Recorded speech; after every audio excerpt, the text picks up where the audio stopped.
नमस्कार दोस्तों, मैं Sunil Bhardwaj online exchange zone के ऑफिशियल चैनल पर आप सभी का हार्दिक स्वागत है। आज़ादी की लड़ाई की अंतिम चढ़ाई है और आज़ादी के हम आउटर पे खड़े हुए हैं। और इससे पिछली क्लास में हम लोगों ने पढ़ा था कैबिनेट मिशन की भारत यात्रा। कैबिनेट मिशन के आधार पर ही भारत में संविधान सभा के चुनाव हुए और अंतरिम सरकार का गठन हुआ। ये दोनों टॉपिक हम आपको संविधान में पढ़ाएंगे। और संविधान सभा का गठन जो किया गया वो अप्रत्यक्ष किया गया। 1945 में जब प्रांतीय चुनाव हुए थे तो 11 प्रांतों में कांग्रेस की सरकार, मुस्लिम लीग की सरकार मिलीजुली बनी थी। तो इन प्रांतों के जो विधायक थे, जो एमएलए थे, उन्होंने ही इलेक्शन में पार्टिसिपेट किया। जो डायरेक्ट इलेक्शन कराते तो बहुत समय लगता, क्योंकि जनता, भारत की पॉपुलेशन वैसे भी ज़्यादा थी और इतना समय कैबिनेट मिशन के पास भी नहीं था।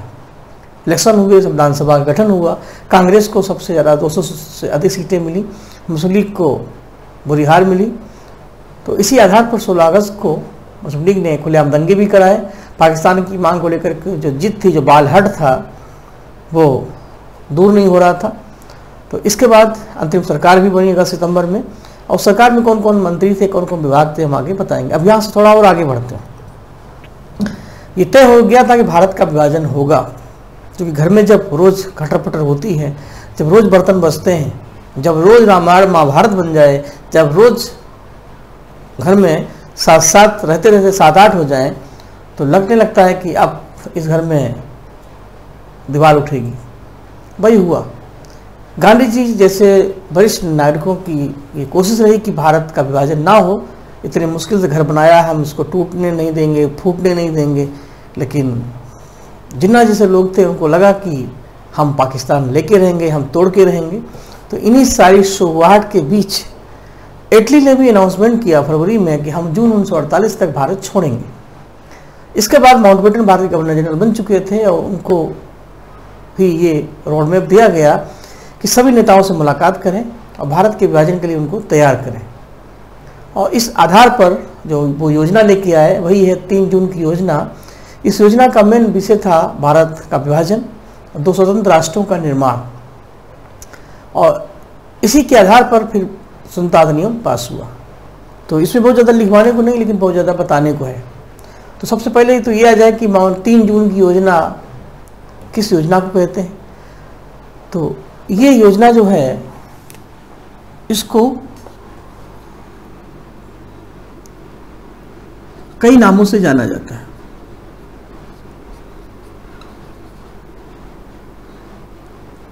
इसको भारत विभाजन योजना कहते हैं कि इस योजना के आधार पर भारत विभाजन का एक रास्ता बना। क्योंकि इस योजना को माउंटबेटन ने बनाया था, तो इसी को लोगों ने 60 में कर दिया, माना मन। इन्होंने क्या किया, भारत को बांटा, मन वाटन। मन यानी माउंटबेटन की बाटन योजना, बांटने वाली योजना। ये जो हमारे देसी शब्द हैं, गाँव वगैरह में होते हैं, इनको हम बोलते हैं तद्भव शब्द या लोकल शब्द, देसी शब्द। तो उसी में है मन वाटन योजना, भारत को बांटने के लिए। इस योजना के आधार पर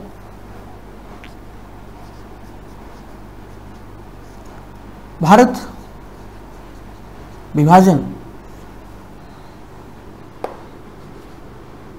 का समर्थन, देखिए, जब माउंटबेटन ने सभी नेताओं से मुलाकात की तो कांग्रेस की तरफ से सभी नेताओं से मुलाकात की। कुछ समर्थक थे, कुछ विरोधी थे। तो विभाजन को तैयार करना था, स्वीकार करना था। इसके आधार पर फिर इसका जो बिल बनेगा, विधेयक बनेगा, वो पास होना है, फिर कानून बनेगा, तो विभाजन होगा। तो घर में विभाजन करने से पहले सभी लोगों से मुलाकात तो करनी थी कि क्या होना चाहिए, कैसे होना चाहिए। तो इसका समर्थन पटेल जी ने किया। सर्वप्रथम कांग्रेस की तरफ से माउंटबेटन ने पटेल को मनाया। पटेल मान गए। तो जवाहरलाल नेहरू भी मान गए।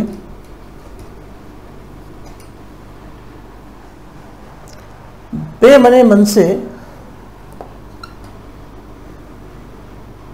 मौलाना आजाद,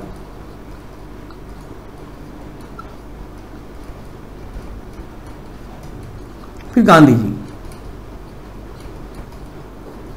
अंत में गांधी ने पूरी कोशिश की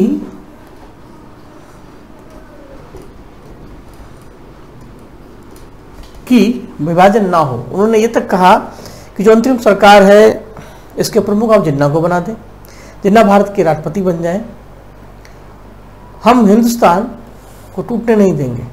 लोगों ने कहा गांधी की बुद्धि खराब हो गई, गांधी जी 60 साल के वो सटिया गए हैं। अगर जिन्ना को हिंदुस्तान का प्रमुख बना देंगे तो भारत हिंदुस्तान नहीं रहेगा। गांधी जी की एक अपनी कह सकते हैं फीलिंग थी कि इतने मन से भारत बना, आज़ादी मिलने जा रही है, लेकिन उसमें भी कोई ना कोई दोष है। लेकिन विभाजन को कोई टाल नहीं सकता था क्योंकि बात बहुत आगे बढ़ गई थी। जब इटली ने घोषणा की तभी से देश में सांप्रदायिक दंगे हो रहे थे, जगह जगह आग, धरना प्रदर्शन, तो रोज भारत जल रहा था। और ऊपर से 16 अगस्त को जो डायरेक्ट एक्शन डे हुआ उसमें बहुत जल गया। तो सरदार पटेल ने बहुत एक फेमस स्टेटमेंट बोला था जो कभी कभी पूछा भी जाता है, आप सुनिएगा। उन्होंने ये कहा कि शरीर में और उसके किसी हिस्से में विष फैल जाए, पॉइजन हो जाए, तो उस अंग को हटा देना चाहिए, नहीं तो वो पूरे शरीर को खराब कर देगा। उस मोड़ को नहीं करना चाहिए। अब इस उंगली में अगर विष फैल जाए, इसमें डिफेक्ट हो जाए, तो वो शरीर के अंदर न जाए, तो सलाह यही है इसको हटाओ। अब उंगली से मोड़ रखेंगे तो पूरा शरीर जाएगा। तो सरदार पटेल ने यही कहा कि अब वक्त आ गया है कि उस उंगली को हटा दिया जाए, उस अंग को हटा दिया जाए। उन्होंने ये भी कहा अब जिन्ना अगर पाकिस्तान नहीं भी चाहते हैं तो भी हम उनको देंगे पाकिस्तान। तो नेहरू जी भी सपोर्ट में आ गए और सरदार पटेल का समर्थन ही आगे चल कर के महात्मा गांधी ने किया। पहले उन्होंने पटेल जी का विरोध किया, फिर उनको लगा पटेल जी इतने दूरदर्शी हैं, अगर वो कह रहे हैं तो बाद में वजन है, तो गांधी जी को भी झुकना पड़ा और बाद में वो भी तैयार हुए। नेहरू जी भी तैयार हुए। उनको मनाने के लिए लेडी माउंटबेटन तक को लगाना पड़ा। मौलाना आजाद खान, अब्दुल गफ्फार खान धर्म संकट में थे, लेकिन कांग्रेस के मेंबर थे, तो मौलाना आजाद ने भी बेमने मन से इसको स्वीकार किया। बाकी जो सीनियर लीडर थे वो अपने साथ हो गए। अब आते हैं बाकी लोग। इसी में जिन्ना भी थे, मुस्लिम लीग और बाकी लोग जितने भी थे वो तो चाह ही रहे थे। उनकी मंग की मुराद पूरी हो गई थी। और 1906 में जो पाकिस्तान का बीज बोया गया था मुस्लिम लीग की स्थापना के समय, मिंटो मार्ले एक्ट में जब उस बीज पर खाद पानी डाला गया और बीच बीच में अंग्रेज उसको बढ़ाते गए, आज वक्त आ गया था उसका पुरस्कार मिले। तो पाकिस्तान अलग होना था, तो मुस्लिम लीग के लिए ये बहुत बड़ी बात थी। देर लगी आपको आने में, लेकिन शुक्र है कि हमें आप आए, तो मिला तो सही, भले देर में मिला। विरोध की बात करें तो जिसने समर्थन किया पहले उसने विरोध ही किया। मौलाना आज़ाद ने विरोध किया, फिर समर्थन किया। इसी तरीके से खान अब्दुल गफ्फार खान जो पचमढ़ी प्रांत के थे, उन्होंने कहा कि अगर कांग्रेस विभाजन का समर्थन करती है तो ये मेरे साथ गद्दारी है। लेकिन कांग्रेस के पास कोई ऑप्शन ही नहीं था और ये बात मौलाना खान जी भी जानते थे। उन्होंने ये भी कहा कि हमें अलग पख्तूनख्वास्तान या पठानिस्तान बना दिया जाए हमारे लिए, तो उसका विरोध हुआ। बाद में पचमढ़ी प्रांत, बलूचिस्तान, ये पाकिस्तान क्षेत्र में मिला दिए गए, क्योंकि कोई ऑप्शन ही नहीं था आपको, तो भारत में आना था या पाकिस्तान में। तो पचमढ़ी प्रांत भी इधर चला गया। तो माउंटबेटन योजना के अनुसार भारत विभाजन का प्रारूप आया। रेडक्लिफ आयोग का गठन हुआ, लेकिन उससे पहले ये योजना के आधार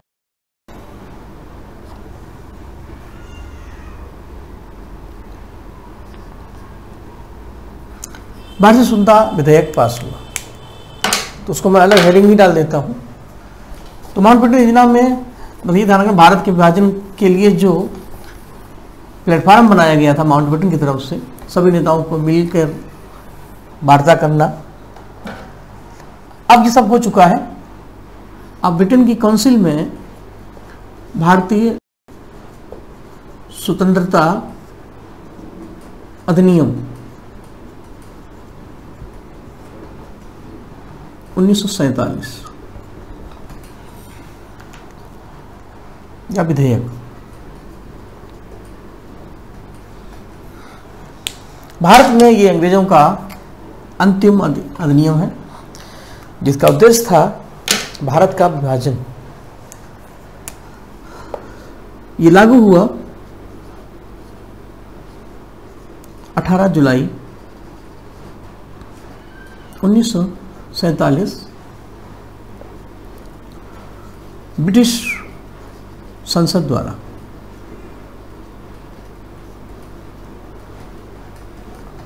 और इसका परिणाम क्या हुआ? इसके आधार पर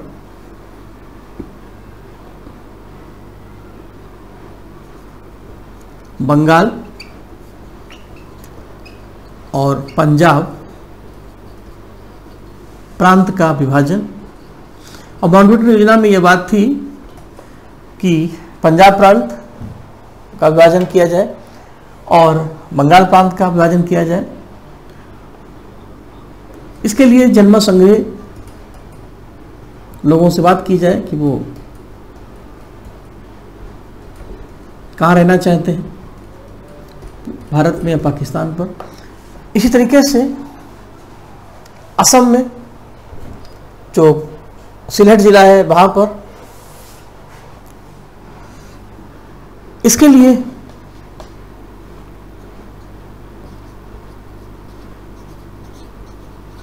रेड क्लिफ आयोग का गठन,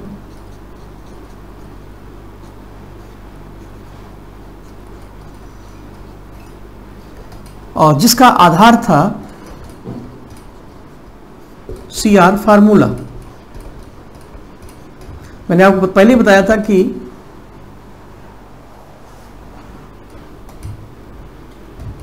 CR फार्मूला 1944 में आया था।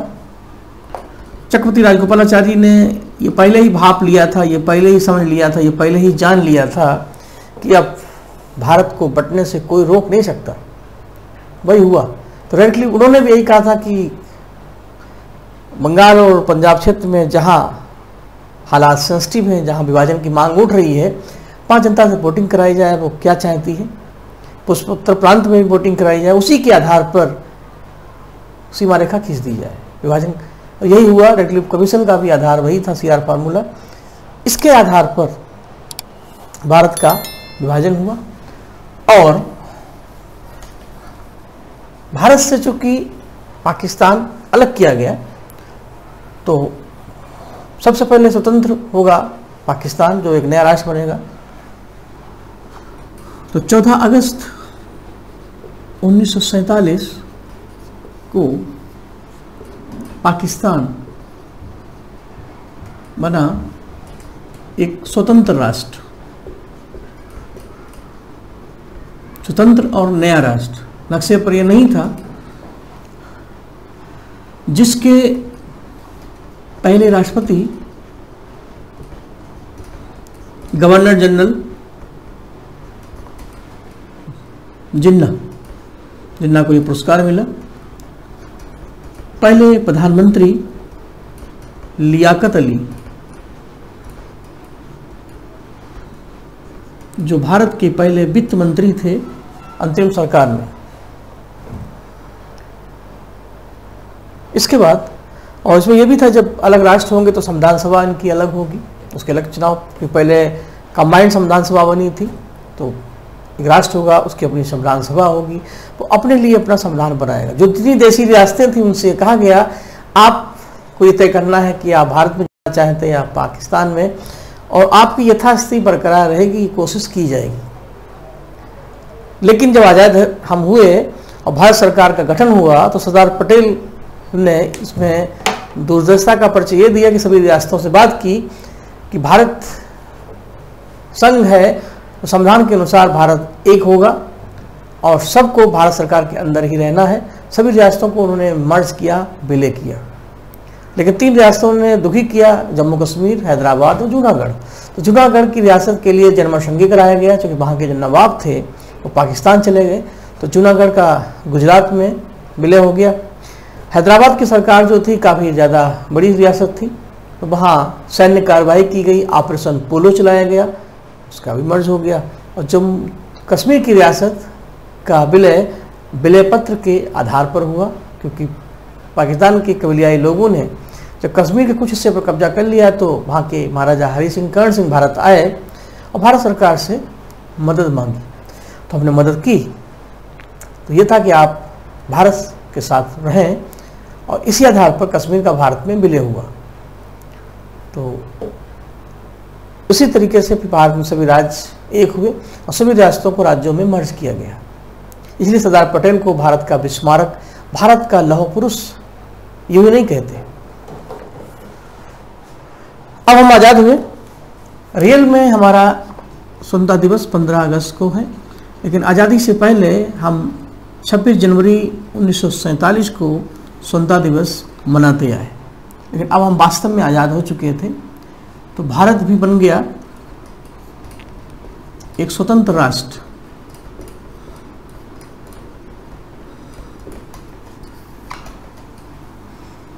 जिसके पहले गवर्नर जनरल, स्वतंत्र भारत की बात कर रहा हूं, माउंटबेटन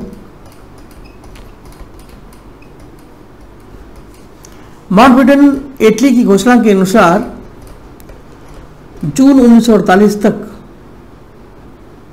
भारत में रहे। इटली ने अपनी घोषणा में कहा था कि जून 1948 तक हम भारत को छोड़ देंगे।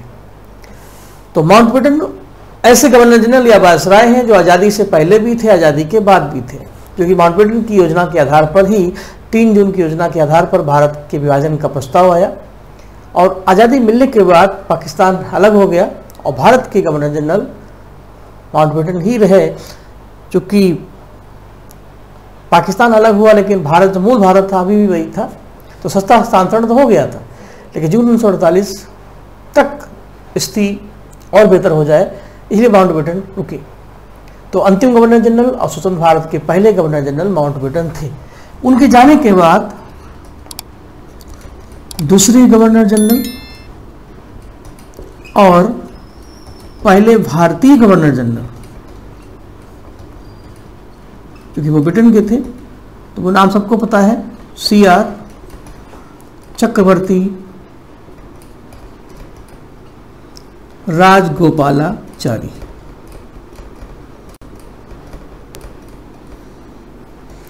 ये बने भारत के पहले भारतीय गवर्नर जनरल और क्रम में दूसरे हैं, ये भी ध्यान रखिएगा। आज़ादी के बाद संविधान सभा के आधार पर हमारा संविधान बन रहा था और संविधान 1950 को लागू हुआ। 26 नवंबर 1950 को हमने इसको पूरा कर दिया था, लेकिन 26 जनवरी की डेट को बनाए रखने के लिए हमने अपने संविधान को 26 जनवरी 1950 को लागू किया। हालांकि 26 नवंबर 1949 को ही तैयार हो गया था। तो जब तो संविधान लागू नहीं होगा तब लोकसभा विधानसभा के चुनाव होंगे। जब ये लागू होगा तब सांसद होंगे, विधायक होंगे, तो लोकसभा होगी। उसी के आधार पर, संविधान के ही आधार पर राष्ट्रपति के चुनाव होंगे, प्रधानमंत्री के लिए पद होगा। और नेहरू जी भारत के पहले प्रधानमंत्री बने और राजेंद्र प्रसाद पहले राष्ट्रपति बने। लेकिन संविधान सभा 24 जनवरी तक चलती रही संविधान बनने के बाद, और 26 जनवरी को चूँकि संविधान लागू होना था तो राजेंद्र प्रसाद को 24 जनवरी को ही संविधान सभा के अध्यक्ष के स्थान पर भारत का पहला राष्ट्रपति बनाया गया, अंतरिम राष्ट्रपति, जो संविधान सभा के सदस्यों ने ही बनाया था 24 जनवरी 1950 को। और जो हमारी संविधान सभा थी उसको अंतरिम संसद बनाया गया, और जो संविधान सभा के सदस्य थे उनको अंतरिम सांसद बनाया गया। तो उसके बाद 26 जनवरी आया तो राजेंद्र प्रसाद ने एज ए प्रेसिडेंट काम किया, संविधान सभा ने एज ए संसद काम किया। और जब संविधान लागू हो गया तो राजेंद्र प्रसाद संविधान के अनुच्छेद 54 के अनुसार पहले निर्वाचित राष्ट्रपति बनते हैं। तो राजेंद्र प्रसाद का राष्ट्रपति बनना 2 बार हुआ, एक बार संविधान के लागू होने से पहले, एक बार लागू होने के बाद। इतनी सारी बातें। अब बाकी जो बातें संविधान की बातें हैं वो संविधान के ही मंच पर करें ज़्यादा अच्छा। फिलहाल हम आज़ाद हैं, सभी को स्वतंत्रता पाने की हार्दिक बधाई और शुभकामनाएं। लेकिन अभी भी बहुत मोड़ है इस ट्रैक पर। ये तो एक पार्ट हो गया गांधी युग। अब हम चैप्टर 6 से आगे बढ़ेंगे। अब इसके बाद हम आपको पढ़ाएंगे आज़ादी का पौध, और जो काफ़ी ज़्यादा कटीला था, जिसमें काफ़ी ज़्यादा कंकड़ थे, संघर्षों से लड़ते हुए हम आगे बढ़े। जोश तो बहुत था, लेकिन फिर भी हमने संघर्ष किया। हम बात कर रहे हैं भगत सिंह की, राम प्रसाद बिस्मिल की, अशफाक उल्लाह खां की, वीर सावरकर की। भारत के जो क्रांतिकारी आंदोलन है, रिवोल्यूशनरी मूवमेंट्स, आज़ादी के लिए इनका भी बहुत बड़ा रोल है। इन्होंने जान फूंकी जिससे हम आज़ादी के लिए प्राण देने को भी न्यौछावर हो गए। भगत सिंह से पूछा गया था उनकी अंतिम इच्छा क्या है, तो उन्होंने कहा था, मरकर भी ना निकलेगी मेरे दिल से वतन की उल्फत, मरकर भी ना निकलेगी मेरे दिल से वतन की उल्फत, मेरे जाने के बाद मेरी मिट्टी से खुशबू वतन आएगी। और यही जज्बा था। तो अगली क्लास में हम शुरू करेंगे भारत के क्रांतिकारी आंदोलन। तो इसमें कौन कौन सी संस्थाएं बनी, उनके फाउंडर कौन से हैं, कि ईयर में बनी, और उनकी कौन कौन सी एक्टिविटी है, कौन से मर्डर हुए, कौन से पेपर प्रकाशित हुए, और कौन कौन से मुकदमे लड़े गए, ले देकर के एक अच्छी सीरीज है। और कई प्रश्न आपको इसमें मिलेंगे। एक बार कायदे से चीज़ों को समझ लेंगे तो फैक्ट तो अपने आप निकल आएंगे। इस उम्मीद के साथ मिलते हैं। नमस्कार, थैंक यू, जय हिंद।